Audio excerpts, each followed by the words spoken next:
Hello home gym heroes, this is Coop from Garage Gym Reviews, back in the garage and back to do another in our series on the best budget power racks. We're running through reviews on the best value priced, budget priced power racks that are in the market, many that have cable machines on them, and this is the next in our line. If you want to see more of these, make sure you subscribe because we have many that Sam is currently assembling and for us to test and also for us to review. This will all culminate in a roundup review where we break all of them down. Today we have a special contender. This is one that combines a power rack with a plate-loaded functional trainer. This is actually one of the only on the market that is within this price range. It mimics the function of many of the more expensive options that we see and we've reviewed on the market from companies like Rep in the Athena and the Aries and companies like Rogue in their Slinger.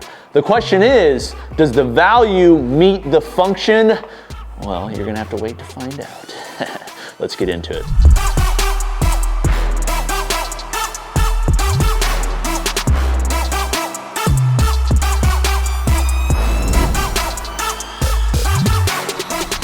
Okay, before I get started, number one, this was sent to us free of charge by RitFit, so we could give a full breakdown review. It's gonna be honest, you're gonna find that just like all of our reviews. In addition to that, if you'd like to purchase this, we'll put some links below the like button that go to both Amazon and their site. Sometimes the price changes between them. I've seen them cheaper on either one, so you can just figure out which one is the cheapest for you. But I would appreciate it if you go through those links because the company will pay us a small commission that doesn't cost you anything extra, but does obviously help us out. Okay, let's get into it. Okay, this is the RitFit PC410cc. Lame name, but possibly a sick rack. For those of you that are looking for a budget squat rack, I will say this is one you should consider. There's some that are out there and some that we've reviewed that are like, I don't think they're safe. I just wouldn't look at them at all. This is definitely one that, depending on your specifications, budget, and things you're looking for, this is one I would honestly definitely consider. Okay, let's start with the power rack. This is a standard power rack design in its cage design. So for the uprights, they're using 2x2 uprights. They don't list the gauge of steel online, but comparing it to others that we've seen, I would guess it's 14 gauge. They say this rack is 1,000 pounds max capacity rated. And typically, at least used to, when we would see that, I was kind of like, I don't know if that's true. We have tested enough of these things. We've dropped 800 pounds on the Fitness Reality 810 XLT. We've tested other racks that are listed at similar with similar gauge steel, and they hold up. I just say this, if you're squatting 1,000 pounds, don't use this rack. You know, it's 1,000 pounds of weight capacity, but the reality is, like, I would not suggest if you're a 1,000 pound squatter, although there's like, what, two of you out there watching this, I wouldn't get this rack, but just know, like, this thing is gonna be able to hold up to whatever weight you wanna use. That's the idea. Yeah, I think it's safe enough. There are some caveats with that though. First is with the accessories, because it's not so much the uprights that are holding the weight, it's also the accessories, which I'll walk through in a moment. But the dimensions of it matter a lot for home gym owners because you're fitting this oftentimes in a space where you don't have a lot of space, and that's one reason you would want something that's combined like a functional trainer and squat rack, because you're putting it in a space where you don't have unlimited space. So this one is 85 inches tall. That should make it work in most basements as well as garage gyms, but the thing adding extra height is the multi-grip pull-up bar. You cannot flip this upside down, just know that. So if this doesn't work in your garage or your basement to do pull-ups on, you may want to look at another rack because there's not another way to have a pull-up bar on this like a straight bar. You have to use the multi-grip bar, which means you have to have additional height for your head to go above. Just to call out, I want to make up front. So the depth inside the cage is 29 inches. Now, because this is a functional trainer and a rack, width does play a factor. The wider, the better for functional trainer. The thinner, to a certain extent, the better for squatting. That way your collars on your sleeves aren't hitting the rack when you're unracking or re-racking. This one is actually really thin. It's 44 inches outside to outside width. So from a functional trainer standpoint, getting that maximum stretch, it's a little less than desirable, but I don't mind it. Okay, to the accessories, because I talked a little bit about the weight capacity.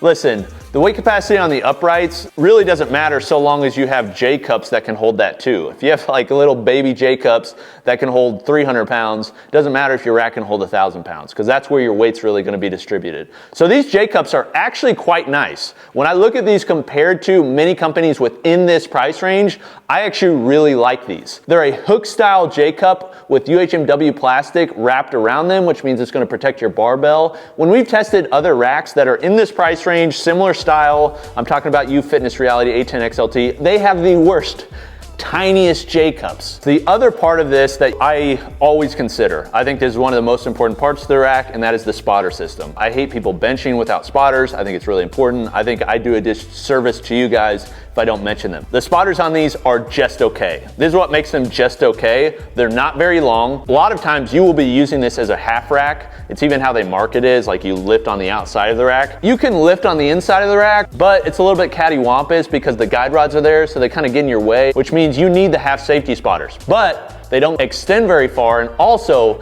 when they say this rack can hold 1,000 pounds, I would not trust 1,000 pounds on those safety spotters. Like, they are not very long on the upright. They're very thin. They're also not using very thick steel. I just don't think it's a great design. So I would just be careful when you're benching on this rack. Understand, like, those safety spotters are not designed to hold the capacity that they say the rack is. So if you're benching on this, just be careful. To finish off the power rack design of this, the multi-grip bar, I mentioned it a little bit, it's very thin bars. I don't like a really thin bar for a pull-up. I prefer thicker girth. The reason I prefer thicker girth is because I prefer thicker girth on my forearms. I want a bigger pump on my forearms, and the bigger the handle I'm holding, typically the more blood that's gonna be pumped there. So that's just a personal preference. But if you really wanted, you could throw fat grips on there or something like that. I just wanted to call it out. I like it that it's multi-grip, but they use really thin bars on there. It's just less than desirable. Okay, let's move on to the cable system. This is the part that I think is most interesting. That is the functional trainer. Yes, a budget power rack with a functional trainer. Okay, a functional trainer on a rack is typically seen at a much higher price. If you'd like to see a specific rack compared to this one, let me know in the comments and we can do that. But many of them that are available are just in a completely different stratosphere of price than this one. And when it comes to functionality, that's really what people are looking for with this rack. Like, you're not buying this rack just because you like the way it looks or the design or some of that stuff. Really, you're wanting this because you want it to function like a functional trainer and like a power rack. Don't care as much about the aesthetic, the country of origin, or the quality of the welds, that sort of thing. You just want something that's gonna get it done. So that's really what I'm gonna speak to for this portion. This is a plate-loaded functional trainer. Plate-loaded functional trainers have positives and negatives. The positive is you don't have to pay a ton of money for the weight stack. You also don't have to pay a ton of money for shipping that weight stack, and you can use the plates you're already using. This is set up with a carriage on the back that has Olympic plate sleeves and therefore holds your 2-inch hole Olympic plates. So you can set them on there whether you're using bumper plates or iron plates. The thinner the plate, the more amount of weight that you're gonna be able to hold on this. And you'll be able to get much heavier in some instances than what you could with a weight stack because you're not limited on what's weight stacked. You're just limited on how much you can put on the carriage or how much the cables are rated for. Which, this is one thing I just want to call out. I hate when companies don't list some of the specs. One of them is the cable rating. We can't find it online. I would assume, looking at the cables, comparing the others that I've seen, probably around 300, 350 pounds. So this one is designed to use the center trolley to resist both sides of the functional trainers. So on both uprights. So you pull on one, the pulleys are going through and connecting and pulling the trolley, or if you combine two, you're gonna double the distance that the trolley travels. Now in total, this is using 19 different pulleys all throughout. They are nylon plastic pulleys. The pulleys are not nice. You know, like basically what you'd expect for the price. However, I will say this thing is actually quite smooth when using it. Even when you load it up, it is not very rough. And part of that is because many within this price point, they're using square tubing with a plastic sleeve over the top. These are using plastic sleeves as the bushings, but they're using guide rods, which are much smoother. So I would say just overall, this is a very smooth feeling functional trainer for the price. Now, this is the other thing I'd say. If you really want just like an ultra smooth functional trainer, you could take the pulleys because they're standard size and replace them with aluminum. It would cost a bit. You'd have to search around on eBay for the size and things like that, but you could legitimately put it together and then have an extremely smooth functional trainer. Then let's move to the front, which are the swivel pulleys. So the carriages on the front go up and down along the upright and then lock into the side. They have a pop pin that screws in for extra security.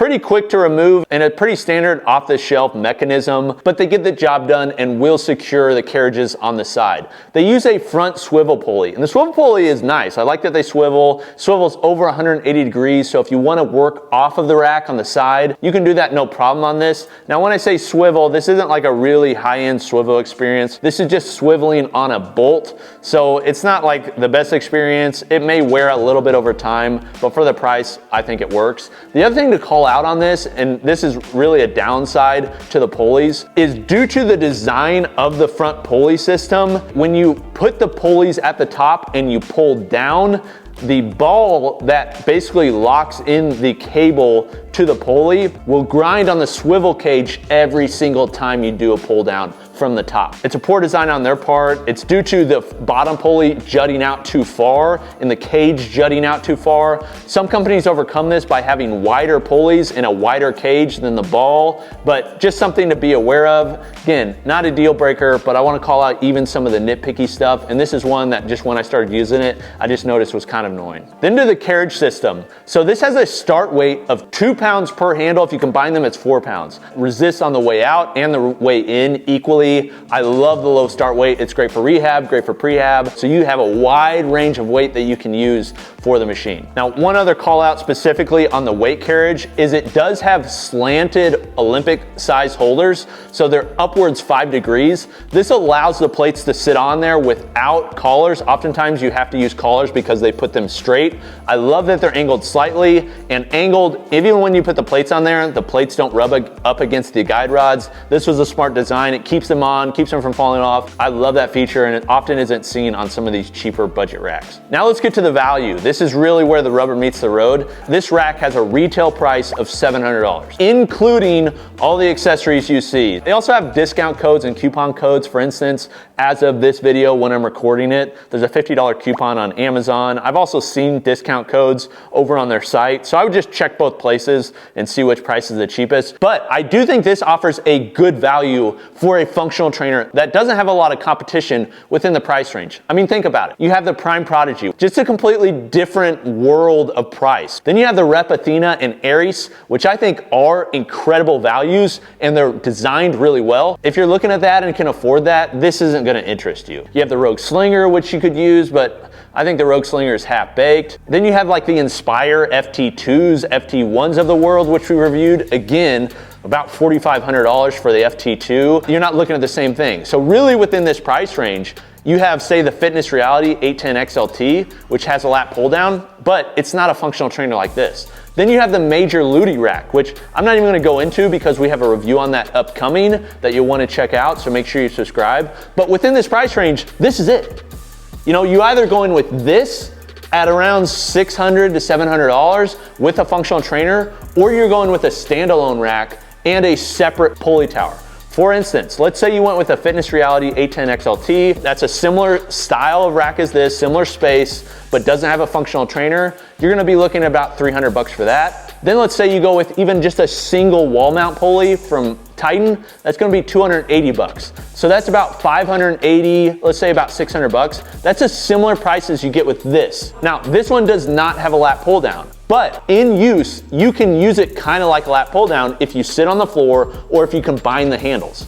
So there's a lot more I think that you can do with this than say a center mount lat pull down, which is why I actually like this better than say the Fitness Reality 810 XLT, because you can do more with this. So to bring it around, what's the value? I think the value on this is really good. I think if you want a power rack with a functional trainer all in one, this is a good option. If you have the space for a separate functional trainer, that's where I would have more considerations. For a little bit more, you could get a pretty decent functional trainer and have your power rack if you have the space without spending just a crazy amount more. I'm talking like under $1,000. You could probably get like a good, really good setup like that. And you're really only spending $200 to $300 more. That I think is going to be better for people, but a lot of people don't have the space and don't have the funds to spend extra. So because there's very few within this price range with what this can do, I'm actually impressed. I would recommend it to a lot of you. Just depends what your specifications are. If you have specific questions on where I think this ranks, let me know in the comments and I'll address them when we do the roundup and when we compare them to all the others that are out there. One other thing to hit on is the assembly process. Because these are coming from Amazon, they're free shipping oftentimes. It's just they pack them in as small as box as possible. For Assembly Sam, who builds a lot of these, it took around 2 hours with one person. So not a crazy amount of time, but just consider if you have multiple people, it's gonna go quicker. Okay, that's our review of the RitFit. I'd love to hear what you think. Have you used this or many of the others that are out there? Or I'd love to hear from you if there's a rack that you'd love to see us compare to this or make sure we include in the roundup. There are a lot of racks within this budget category and a lot more that are coming out that have some functionality. So I enjoy doing these because I think it makes the home gym more accessible and more functional. But this has been Coop from Garage Gym Reviews. I'll see you next time. Peace.